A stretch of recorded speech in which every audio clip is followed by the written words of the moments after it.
नमस्कार, देशोन्नतीमध्ये मी साक्षी आपलं स्वागत करते। बघूया प्रदेशच्या आजच्या टॉप 10 बातम्या। 2 दिवसांपूर्वी दिल्लीत शरद पवार यांच्या हस्ते उपमुख्यमंत्री एकनाथ शिंदे यांचा राष्ट्र गौरव पुरस्कार देऊन सत्कार करण्यात आला। आता शिंदेंच्या सत्कार सोहळ्याच्या कार्यक्रमाला ठाकरे गटाचा एक खासदार उपस्थित असल्याची माहिती समोर आली आहे। मुंबईतील ठाकरे गटाचे खासदार संजय दीना पाटील एकनाथ शिंदेंच्या सत्कार सोहळ्याच्या कार्यक्रमाला उपस्थित होते। सर्वपक्षीय नेते त्या कार्यक्रमाला उपस्थित होते, म्हणून मी तिथे गेलो होतो। महाराष्ट्र राज्याचा कार्यक्रम असल्याने तिथे गेलो होतो, असं संजय दीना पाटील यांनी सांगितलं।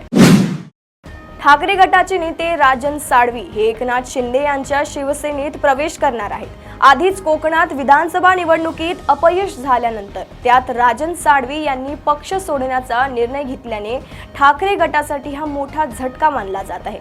त्यामुळे ठाकरे गटासमोर मोठं संकट उभं राहिलं आहे। या पडझडीवरून ठाकरे गटावर त्यांच्या एकेकाळच्या सहकाऱ्यांनी जोरदार टीका करण्यास सुरुवात केली आहे। शिंदे गटाचे नेते आणि माजी आमदार शहाजी बापू पाटील यांनीही उद्धव ठाकरे यांच्यावर निशाणा साधला आहे। आता ठाकरे गटात हम दो आणि हमारे दो राहतील अशी टीका शहाजी बापू पाटील यांनी केली आहे। महाराष्ट्र शासनासोबत नोकरी करण्याची चांगली संधी राज्यातील महिलांना मिळणार आहे। राज्य शासनाच्या महिला व बाल विकास विभाग अंतर्गत एकात्मिक बाल विकास सेवा योजनेअंतर्गत मोठी भरती करण्यात येत आहे। ही भरती प्रक्रिया 14 फेब्रुवारी पासून सुरू होत आहे। अंगणवाडी सेविका 5639 तर मदतनीस 13243 अशी एकूण 18882 पदे भरण्यात येणार आहे, अशी माहिती महिला व बाल विकास मंत्री अदिती तटकरे यांनी दिली। भरतीची संपूर्ण प्रक्रिया पारदर्शक होणार आहे। उमेदवारांनी कोणत्याही आमिषाला बळी पडू नये असे आवाहन त्यांनी केले। मराठा आंदोलनाचे नेते मनोज जरांगे पाटील यांनी राज्य सरकारकडे 8 मागण्या केल्या होत्या। त्यातील 4 मागण्या तत्काळ मंजूर देण्याचे आश्वासन दिले होते।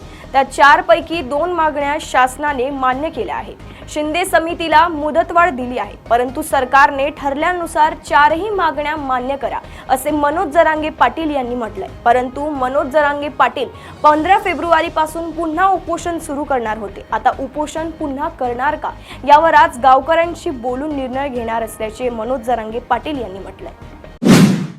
पिंपरी चिंचवड शहरातील वाकड येथे शेअर मार्केट ट्रेडिंग करण्यासाठी सोनसाखळी चोरणाऱ्या 2 परप्रांतीय चोरट्यांना वाकड पोलिसांनी बेड्या ठोकल्या आहेत। तसेच त्यांच्याकडून एकूण 3,60,000 रुपयांचा मुद्देमालही हस्तगत करण्यात आला आहे। हिफाजत अली इनाम अली अन्सारी आणि समीर फिरोज अन्सारी अशी अटक केलेल्या आरोपींची नावे आहेत। हे दोघेही मूळचे उत्तर प्रदेशातील बिजौनी जिल्ह्यातील नगीना गावचे रहिवासी आहेत। त्यांच्या अटकेमुळे नागरिकांनी सुटकेचा निश्वास टाकला आहे।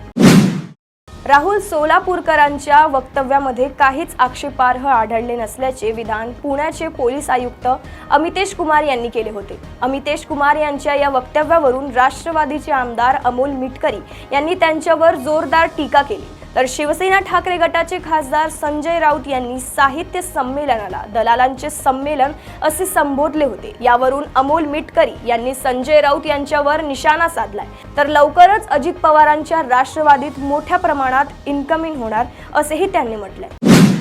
राज्यात गुइलेन बॅरी सिंड्रोमच्या म्हणजेच GBSच्या आणखी एका रुग्णाचा मृत्यू झालाय। पुण्यातील खासगी रुग्णालयात 59 वर्षीय पुरुषाचा GBSने मंगळवारी रात्री मृत्यू झाला। यामुळे राज्यात आतापर्यंत मृत्यू झालेल्या रुग्णांची संख्या 8 झाली आहे। दरम्यान राज्यातील GBSची रुग्णसंख्या 203 वर पोहोचली आहे।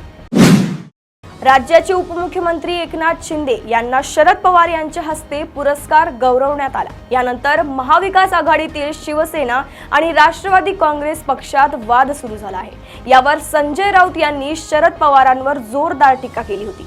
त्याला आता जितेंद्र आव्हाड यांनी उत्तर दिले। जितेंद्र आव्हाड म्हणाले, प्रामाणिकपणे सांगतो, शब्द जरा जपून वापरा। हे विश्वासघातकी वगैरे आम्ही ऐकून घेणार नाही, पण जेव्हा लढाईची वेळ येईल त्यावेळी तुमच्यापेक्षा जास्त आक्रमक शरद पवार साहेब असतील, असं आव्हाड यांनी म्हटलंय।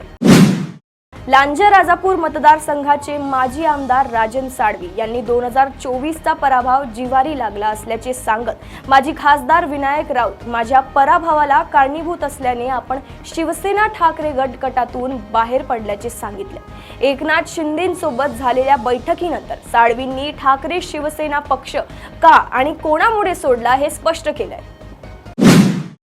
जिल्हा नियोजन समितीच्या बैठकीत अवैध वाळू वाहतुकीचा मुद्दा गाजल्यानंतर पोलीस अधीक्षक अविनाश कुमार यांनी अवैध वाळू उपसा व विक्री करणाऱ्यांवर कारवाई करण्यास सुरुवात केली असून मंगळवारी रोजी मध्यरात्री बिलोली तालुक्यातील गंजगाव वाळू घाटावरून 2 जेसीबींसह 23 हायवा टिप्पर जप्त केले आहेत। त्यांच्यावर बिलोली पोलीस ठाण्यात बुधवारी रात्री गुन्हा दाखल करण्यात आला आहे। जप्त केलेल्या साहित्याची किंमत 3,14,14,000 रुपये असल्याचे पोलिसांनी सांगितले। प्रदेशातील अशा टॉप 10 बातम्या जाणून घेण्यासाठी बघत रहा देशोन्नती। नमस्कार। ठळक घडामोडींसाठी देशोन्नती न्यूज चॅनलला सबस्क्राइब करा आणि बेल आयकॉन प्रेस करा।